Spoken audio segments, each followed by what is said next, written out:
தீபாவளி பண்டிகைக்கு இன்னும் 2 நாட்களே உள்ள நிலையில் சொந்த ஊர்களுக்கு செல்லும் பயணிகளின் வசதிக்காக சென்னையிலிருந்து இன்று முதல் 3 நாட்களுக்கு சிறப்பு பேருந்துகள் இயக்கப்படுகின்றன. அது குறித்த கூடுதல் தகவல்களை செய்தியாளர் மணிகண்டனிடம் கேட்கலாம். மணிகண்டன், சென்னையிலிருந்து தீபாவளி பண்டிகைக்காக எத்தனை சிறப்பு பேருந்துகள் இயக்கப்படுகின்றன?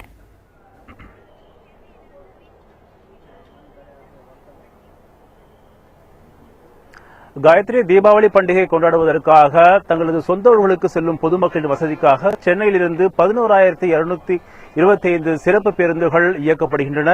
இந்த சிறப்பு பேருந்துகள் அனைத்தும் சென்னையில் மொத்தம் 5 தற்காலிக பேருந்து நிலையங்களிலிருந்து இயக்கப்படுகின்றன. குறிப்பாக கோயம்பேடு பேருந்து நிலையத்திலிருந்து தென் மாவட்டங்களுக்கு செல்லக்கூடிய சிறப்பு பேருந்துகள் இயக்கப்படுகின்றன. திருச்சி, மதுரை, கோவை, நெல்லை போன்ற தென் மாவட்டங்களுக்கு செல்லக்கூடிய சிறப்பு பேருந்துகள் கோயம்பேடு பேருந்து நிலையத்திலிருந்தும், அதுபோல கிழக்கு கடற்சாலை வழியாக புதுச்சேரி, கடலூர் மற்றும் காஞ்சிபுரத்திற்கு செல்லக்கூடிய சிறப்பு பேருந்துகள் கோயம்பேடு பேருந்து நிலையத்திற்கு எதிரே உள்ள மாநில தேர்தல் ஆணையம் அருகில் தற்காலிகமாக ஏற்பாடு செய்யப்பட்டிருக்கும் சிறப்பு பேருந்து நிலையத்திலிருந்து இயக்கப்படுகின்றன. அதுபோல திண்டிவனம், விக்கிரவண்டி வழியாக கும்பகோணம் மற்றும் தஞ்சாவூர் செல்லக்கூடிய சிறப்பு பேருந்துகள் தாம்பரம் சானிட்டோரியத்தில் அமைக்கப்பட்டிருக்கும் சிறப்பு பேருந்து நிலையத்திலிருந்து இயக்கப்படுகின்றன. அதேபோல வேலூர், தருமபுரி, கிருஷ்ணகிரி, திருப்பத்தூர் மற்றும் ஓசூர் செல்லக்கூடிய சிறப்பு பேருந்துகள் பூந்தமல்லியில் அமைக்கப்பட்டிருக்கும் தற்காலிக சிறப்பு பேருந்து நிலையத்திலிருந்து இயக்கப்படுகின்றன. அதேபோல அண்ணாநகர் மேற்கு பேருந்து நிலையத்தில் அமைக்கப்பட்டிருக்கும் சிறப்பு தற்காலிக பேருந்து நிலையத்திலிருந்து நெல்லூர், புத்தூர், ஊத்துக்கோட்டை போன்ற மார்க்கம் வழியாக ஆந்திர மாநிலத்திற்கு செல்லக்கூடிய சிறப்பு பேருந்துகள் அங்கிருந்து இயக்கப்படுகின்றன. மொத்தம் இன்று மாத்திரம், அதாவது 26ஆம் தேதி இன்று முதல் 28ஆம் தேதி வரை இந்த 11,225 சிறப்பு பேருந்துகள் இயக்கப்படும் என தமிழக போக்குவரத்து கழகம் தெரிவித்திருக்கிறது. இன்று மாத்திரம் சென்னையிலிருந்து 3,245 சிறப்பு பேருந்துகள் இயக்கப்படுகின்றன. நாளை 3,992 சிறப்பு பேருந்துகளும், நாளை மறுநாள் 3,979 சிறப்பு பேருந்துகளும் இயக்கப்படுகின்றன.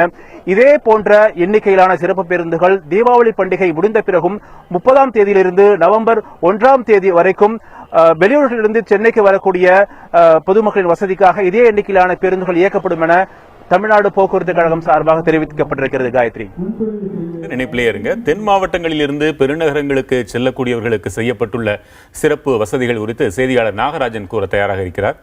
நாகராஜன், நெல்லை உள்ளிட்ட தென் மாவட்டங்களில் பண்டிகைக்காக என்னென்ன போக்குவரத்து ஏற்பாடுகள் செய்யப்பட்டிருக்கு? குறிப்பாக நெல்லையை பொறுத்த வரைக்கும் அதிகமான கிராமப்புறங்கள் கொண்ட பகுதி தான். அதனால் நெல்லையில் இருக்கும் மக்கள் அதிகமாக பெருநகரங்களான சென்னை, கோவை போன்ற திருப்பூர் போன்ற பெருநகரங்களில் வசித்து வருகிறார்கள். அங்குதான் வேலை பார்த்து வருகிறார்கள். ஆனால் சொந்த ஊருக்கு தீபாவளி அன்று தங்கள் குடும்பத்தோடு கொண்டாடுவதற்காக வந்து விடுவார்கள். அவர்களுக்காகவே 26 இன்று முதல் தொடங்கி 26, 27, 28 என 3 நாட்களும், தீபாவளிக்கு முந்தைய 3 நாட்கள் மற்றும் தீபாவளிக்கு பிறகு 30, 1 அப்புறம் மற்றும் 2 என்ற நவம்பர் 2ஆம் தேதி வரைக்கும் 3 நாட்கள் என தொடர்ந்து இந்த 6 நாட்களும் சிறப்பு பேருந்துகள் இயக்கப்படுவதாக தமிழ்நாடு அரசு போக்குவரத்து கழகத்தின் திருநெல்வேலி கோட்டத்தின் வாயிலாக தெரிவிக்கப்பட்டுள்ளது. இதன்படி இந்த 6 நாட்களிலும் சிறப்பு பேருந்துகளுக்காக ஏற்கனவே நீதிமன்றத்தின் மூலமாக ஜப்தி செய்யப்பட்ட பேருந்துகளும் மீண்டும் மக்கள் பயன்பாட்டுக்காக திருப்பி விடப்பட்டுள்ளதாக கோட்ட மேலாளர் தரப்பில் தெரிவிக்கப்பட்டுள்ளது. இந்த நிலையில் பெருநகரங்களில் சொல்லக்கூடிய சென்னைக்கு செல்வதற்காக அதிக மக்கள் காத்திருக்கும் சூழ்நிலை என்பது ஒவ்வொரு பண்டிகையின் போதும் ஏற்படும். அதன் பிறகு ஏற்படும் ஒரு கூச்சல் குழப்பம் என்பது தொடர்ந்து நடைபெறக்கூடிய ஒரு விஷயமாகவே பார்க்கப்பட்டு வந்தது.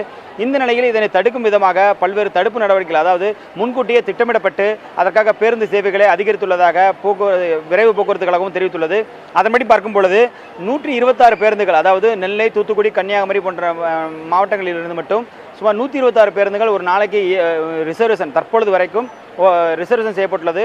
அதாவது ஒரு பேருந்துக்கு 42 பேர் என்ற விதத்தில் 6000 பேர் வரைக்கும் ரிசர்வேஷன் செய்துள்ளார்கள். அப்படி பார்க்கும் பொழுது 3 நாட்களுக்கு தொடர்ந்து இந்த ரிசர்வேஷன் என்பது தற்பொழுது முழுமையாகி உள்ளது என்று தெரிவித்திருக்கிறார்கள். அதன்படி பார்க்கும் பொழுது சுமார் 16,000 பேர் வரைக்கும் இந்த ரிசர்வேஷனை வெயிட் பண்ணி காத்துக் கொண்டிருக்கிறார்கள். 3 நாட்கள் ரிசர்வ் செய்து இந்த நிலையில் கூடுதல் பேருந்துகள் என்பது மாற்று பேருந்துகள் ஏற்பாடும் இதற்காக செய்யப்படும். அதாவது அந்த நேரத்தில், இறுதிக்கட்ட நேரத்தில் கூடுதலாக பேருந்துகள் தேவைப்பட்டால் மற்ற நகர பேருந்துகள் கூட மாற்று ஏற்பாடுகளாக அந்த பெருநகர பேருந்துகளுக்கு இயக்கப்படுவதற்கான வாய்ப்பு இருப்பதாகவும் அரசு விரைவு பேருந்து கழகம் தரப்பில் தெரிவிக்கப்பட்டுள்ளது.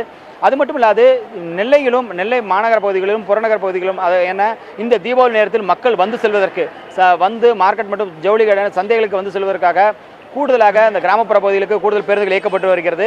தென்காசி, சங்கரன்கோவில், பாபநாசம் போன்ற பகுதிகளுக்கெல்லாம் இரவு நேரங்களில் பேருந்து சேர்வது மிக குறைவாக இருக்கும். இதனை அதிகரிக்கும் விதமாக கூடுதலாக ஒவ்வொரு பகுதிக்கும் 30 பேருந்துகள் விடப்பட்டுள்ளதாக போக்குவரத்து துறை தரப்பில் தெரிவிக்கப்பட்டுள்ளது. இது இந்த மக்களுக்கு மிகுந்த மகிழ்ச்சி அளிக்கக்கூடிய ஒரு விஷயமாக பார்க்கப்படுகிறது. எனினும் இந்த தீபாவளி முடிந்து ஊருக்கு செல்ல விரும்பும் மக்கள் தான் இங்கிருந்து அதிகம். ஏனென்றால் பல்வேறு பகுதிகளிலும் தமிழகத்தின் பல்வேறு மாவட்டங்களிலிருந்தும் வரக்கூடிய மக்கள் இங்கு ஒருங்கிணைவார்கள். பின்னர் இந்த விடுமுறை முடிந்ததும் குடும்பத்தோடு குழந்தைகளோடு பெண்கள் அதிகமாக வெளியே செல்லக்கூடிய ஒரு சூழல் இருக்கும். அந்த நேரத்தில் அவர்களுக்கான ஏற்பாடுகள் என்பது தற்போது செய்யப்பட்டுள்ள அந்த ஏற்பாடுகள் போதுமானதாக இருக்கிறதா என்பது அந்த நேரத்தில் தெரியவென்று தெரிகிறது. வெங்கட பிரகாஷ். நாகராஜன், இணைப்பிலே இருங்கள், தொடர்ந்து பேசலாம். முன்பாக தீபாவளியை ஒட்டி கோவை மண்டலத்தில் என்ன மாதிரியான போக்குவரத்தில் ஏற்பாடுகள் செய்யப்பட்டிருக்கிறது என்பதை செய்தியாளர் ஐஸ்வர்யாவிடம் கேட்கலாம். ஐஸ்வர்யா, கோவை மண்டலத்தை பொறுத்தவரை தீபாவளி பண்டிகையை ஒட்டி பேருந்து வசதிகள் எந்த போன்று செய்யப்பட்டிருக்கிறது?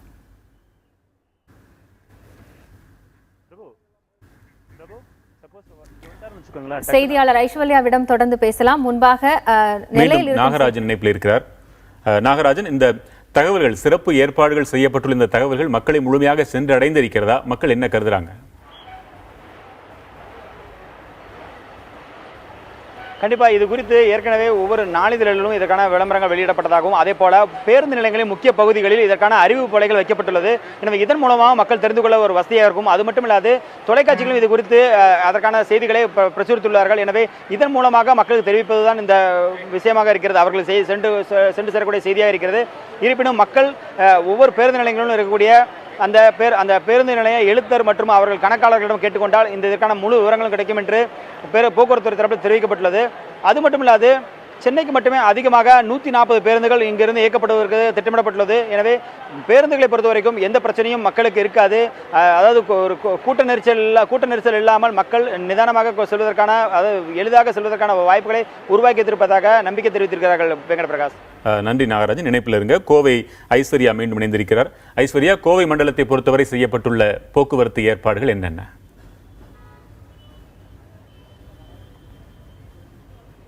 அதாவது வெங்கட பிரகாஷ், தீபாவளிக்காக இங்கிருந்து வெளியூர்களுக்கு செல்பவர்கள் மக்கள் கூட்டம் அதிகமாக உள்ளதால் இன்று மாலை நேரங்களில் இருந்து கோவையில் உள்ள பேருந்து நிலையங்களில் மக்கள் கூட்டம் அதிகமாக காணப்படுகிறது. குறிப்பாக கோவை பொறுத்த வரைக்கும் பார்த்தீங்கன்னா கோவை, திருப்பூர், ஈரோடு, நீலகிரி ஆகிய 4 மாவட்டங்களை உள்ளடக்கியது தான் கோவை போக்குவரத்து கழக மண்டலம். இந்த 4, அதாவது ஒவ்வொரு மாவட்டத்திலிருந்து சுமார் 900 பேருந்துகள் வீதம், 4 மாவட்டங்களிலிருந்து சுமார் 4000 பேருந்துகள் வீதம் இயக்கப்பட உள்ளதாக போக்குவரத்து கழகம் சார்பில் தெரிவிக்கப்பட்டுள்ளது. இந்த பேருந்துகள், அதாவது கோவை பொறுத்த வரைக்கும் பார்த்தீங்கன்னா தென் மாவட்டங்களான தஞ்சாவூர், சிவகாசி, ராஜபாளையம் உள்ளிட்ட தென் மாவட்டங்களுக்கு சிங்காநல்லூர் பேருந்து நிலையத்திலிருந்தும், இதே போல பழனி, பொள்ளாச்சி ஆகிய மாவட்டங்களில் உக்கடம் பேருந்து நிலையத்திலிருந்தும், மேற்கு மாவட்டங்களான திருப்பூர், நாமக்கல், ஈரோடு, சேலம் உள்ளிட்ட மேற்கு மாவட்டங்கள் காந்திபுரம் பேருந்து நிலையத்திலிருந்தும், இதை தவிர மேட்டுப்பாளையம் மற்றும் ஊட்டி ஆகிய பகுதிகளுக்கு செல்ல மேட்டுப்பாளையம் பேருந்து நிலையத்திலிருந்தும் இந்த சிறப்பு பேருந்துகள் இயக்கப்பட உள்ளது. நாம் நிற்கும் இந்த பகுதி திருவள்ளூர் பேருந்து நிலையம். இங்கிருந்து தான் சென்னை பேருந்துகள் இயக்கப்பட உள்ளது. இந்த சிறப்பு பேருந்துகள், அதாவது சுமார் 4000 பேருந்துகள் இயக்கப்பட உள்ளதாக தெரிவிக்கப்பட்டுள்ளது. இவை அனைத்தும் இன்று முதல் வருகிற 28ஆம் தேதி வரை இயக்கப்பட உள்ளதாக தெரிவிக்கப்பட்டிருந்தாலும் தீபாவளி அன்று, அதாவது 29ஆம் தேதி மக்கள் கூட்டம் அதிகமாக இருந்தால் கூடுதலாக பேருந்துகள் இயக்கவும் ஏற்பாடு செய்யப்பட்டுள்ளதாக தெரிவிக்கப்பட்டுள்ளது.